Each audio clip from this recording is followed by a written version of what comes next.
Secara diam-diam, pria ini mengangkat rok si gadis dengan tongkatnya. Tanpa sengaja, pengemis itu melihatnya. Saat akan mengangkatnya, si gadis mengetahuinya dan langsung mendorongnya hingga terjatuh. Karena merasa kasihan, gadis ini segera membantunya berdiri. Kemudian si gadis bertanya di manakah ia tinggal dan berniat untuk menawarkan bantuan mengantarnya. Si pria berkata jika rumahnya tidaklah terlalu jauh berada di sana. Lalu si gadis segera membantu untuk mengantarnya pulang. Mengetahui pria itu berniat jahat, pemulung ini mencoba mengikutinya. Sampainya di halaman rumah, si gadis ini merasa kaget mendengar pria itu mengunci pagarnya. Sembari membantunya, si gadis bertanya apakah ia tinggal sendirian di rumah. Si pria berkata semenjak ia mengalami kecelakaan dan mengakibatkannya menjadi cacat, istrinya pergi meninggalkannya. Saat si gadis melihat handphonenya, dengan sengaja pria itu melemparkan kuncinya di depan si gadis dan meminta si gadis untuk mengambilnya. Saat si gadis mengambilnya, pria itu melihat pakaian dalam si gadis. Namun gadis ini tidak mengetahui jika pria itu hanya berpura-pura karena berniat jahat padanya.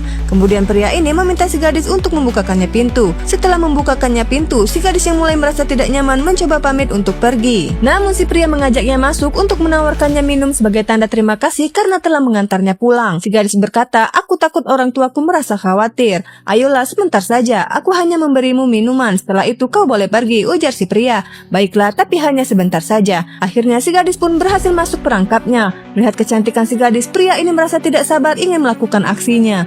Lagi-lagi gadis ini terkejut mendengar pria itu mengunci pintu, lalu segera membantu pria itu duduk. Di tempat lain, pemulung ini mencari cara untuk menyelamatkan gadis itu, hingga ia melihat seorang wanita yang sedang memegang handphone, dan dengan cepat ia langsung mengambilnya kemudian segera kabur. Sementara di dalam rumah itu, pria ini menyuruh si gadis untuk membantunya mengambilkannya minuman. Si gadis pun mencoba membantunya untuk mengambilkan minuman tersebut.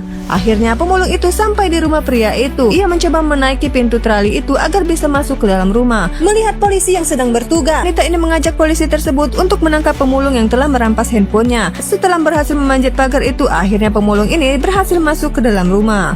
Apa yang akan terjadi selanjutnya?